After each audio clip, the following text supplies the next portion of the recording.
Freedom's greetings, Helldivers. The Redacted Regiment, after being delayed twice and being involved in its own redactions across YouTube, has finally made its way to Superstore shelves at long last. But is it any good? Especially for those that don't have any plans to creep around the enemy. I locked in early to test out the weapons, utility, and armor to determine if it's truly worth your hard-earned super credits before you buy it. First, let's talk about armor. The RS-67 Null Cipher Medium and RS-89 Light Armor from the Bond itself both have clean designs, but by far the best looking, in my opinion, is actually the RS-100 Sanctioner appearing in the Superstore.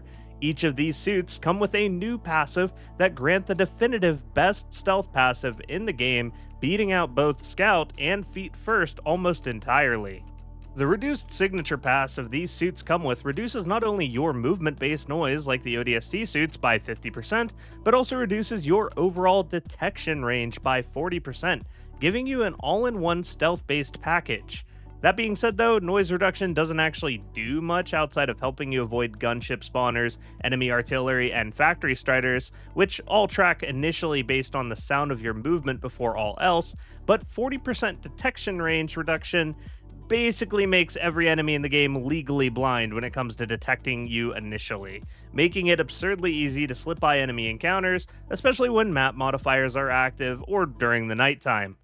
This does make these suits the best in the business when it comes to stealth gameplay and hit-and-run tactics, but unlike the Scout and Feet First passives, these suits do absolutely nothing for you if your plan is to take direct engagements and prolonged firefights with the enemy, and stealth in general has very little value outside of the automaton front against both the Terminids, and only moderate returns whenever dealing with the squids.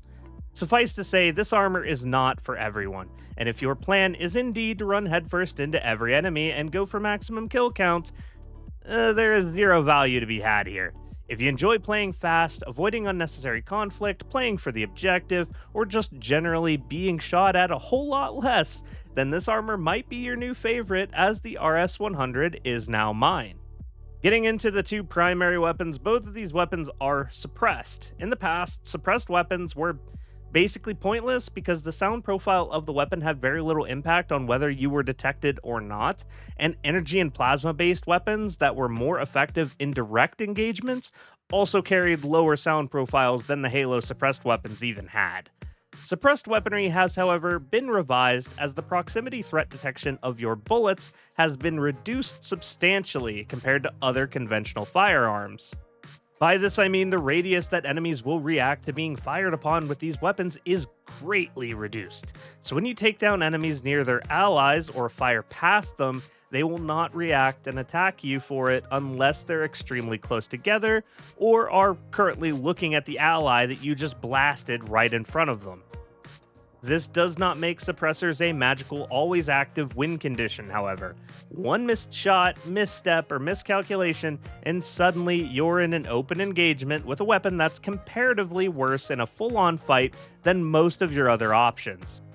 So to summarize, if you're not utilizing your suppressor and getting value out of your ability to pick enemies off and clear paths to your objective without reinforcement calls, then these suppressed primaries are not going to be better than other more conventional options for you, and can be completely ignored.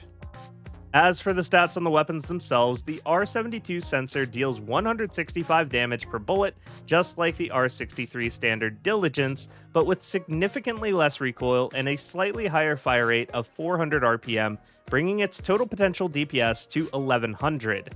This makes it a slightly higher DPS Diligence with a lower magazine capacity of only 20 compared to 25. There's nothing wrong with the standard Diligence. In fact, some would say it's among the best automaton primaries if you have good aim. But if you're not that type of marksman, and again, not getting use out of its whisper quiet level bullets, then you'll find no value in this weapon. I probably don't have to say this, but just to be thorough, this also means it's pretty awful against both the Terminids and Illuminate, only really seeing any true value on the automaton front, where stealth is at its most viable and the enemy count is at its lowest.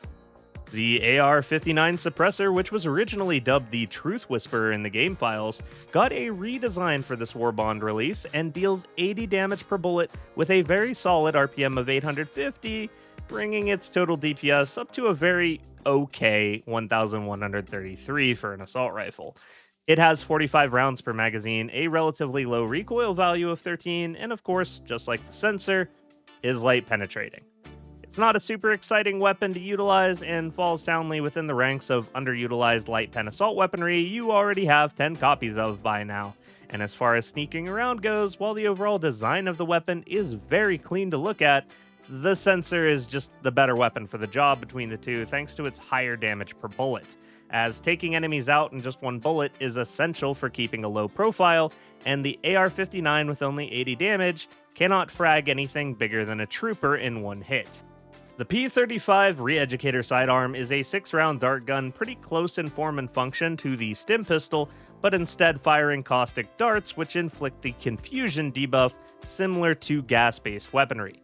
This poisoning effect deals the standard gas DPS of a piddly 25 per second, and the darts themselves deal an abysmal 60 damage per hit. So this weapon does virtually no damage, but can be used to crowd control a single target in a kind of unreliable way, in a pinch, I suppose. Considering we have sidearms that scale between knocking out armored targets in a single shot and literal miniature nuclear explosions, suffice to say, I don't feel like this sidearm's very good. Next, let's talk about the C4 pack, a support weapon backpack combo that is on the surface very expensive for what you get out of it. You get 6 packs of C4 to throw, which is also notably affected by throwing range armor passives. These can be detonated by toggling the detonator and pulling the trigger. This also means you can set multiple packs of C4 before detonating them all at once, dealing 2,000 damage per pack with level 7 penetration, and sadly only 40 demolition force, meaning you cannot use them to destroy jammers. Altogether, as I said, a very costly weapon to bring into the battlefield. You're trading your support weapon slot, backpack slot, and a stratagem to bring some spicy extra grenades limited in deadly force by your throwing distance. When we look at the market for what we can instead bring in with a backpack and support slot, the C4 pack is leagues behind in effectiveness when it comes to full-on direct engagements with all 3 enemy factions. Which begs the question, are they any good in indirect engagements? Sadly no, if you're the host of the game, that is, as they've inherited the same bug as the throwing knives, causing enemies to react as if you've thrown a grenade when you toss out the C4 block, meaning you cannot covertly plant C4 on enemy spawners, then blow them all at once together without being noticed by the enemy 9 out of 10 times. And because you've sacrificed your backpack slot, you've got no mobility tool to get away from the now direct engagement that you've brought upon yourself with suboptimal tools for now dealing with it. If you're not the host, then the enemy does not react to you planting the C4, and you are fully allowed to realize their intended power fantasy of covertly planting explosives across an enemy base and then lighting the candle. If this was how the C4 functioned at all times for everyone, I'd have no issue with them. Although they'd still be a poor choice from a value perspective, they would at least realize their intended power fantasy they were made for. But until this bug is fixed for the host, I'm not likely to ever personally use these, as it's far more difficult than just bringing the tried and true stealth combo of a Quasar cannon with the jump pack, for no real payoff other than that potential dopamine hit of blowing an entire base up at once while going unnoticed. Next, let's talk about the TM1 Lore Mine, a new throwable that comes with the Warbond. The landmines have an armor penetration level of 5 and deal 1,000 damage out to a 6 meter radius. They also stick to surfaces and draw enemies towards them, as you might have guessed. The problem is, this control effect ends the second they're detonated, which is sometimes almost immediately, making them both an unreliable method of eliminating enemies and an unreliable method of crowd controlling enemies. In my opinion, if you want to get away from enemies, create distance, use smoke, and break line of sight. If you want to crowd control enemies, use gas grenades or stun grenades. And if you want to blow up your enemies, use any other grenade from the catalog. The lore mines are functionally unique, but fail to do anything particularly well. They'd almost just be better if they simply didn't explode at all and drew enemies to their position while not alerting them to your location. Sadly, that's not what we got here. and these grenades are going to be basically unused like the majority tend to be. Lastly is the booster in the Warbond, which causes your Hellpods to deploy a smoke grenade on landing. Normally, I'm a big hater when it comes to Hellpod based boosters, and while nothing has changed in Helldivers 2 when it comes to what the best boosters are, I would say this is probably the least bad Hellpod based booster. It covers your Hell bombs when you deploy them, making it more difficult for the enemy to notice and destroy them as long as they haven't already been alerted. It makes it less dangerous for your ally reinforcements to re-enter an ongoing firefight, as the enemy will not immediately open fire on them upon landing. And it also allows you to provide initial cover for your deployable turrets and emplacements. So, it's not terrible by any means, but as always, there are just better booster options that prevent this one from being utilized. That will just about do it for my breakdown of the Redacted Regiment Warbond.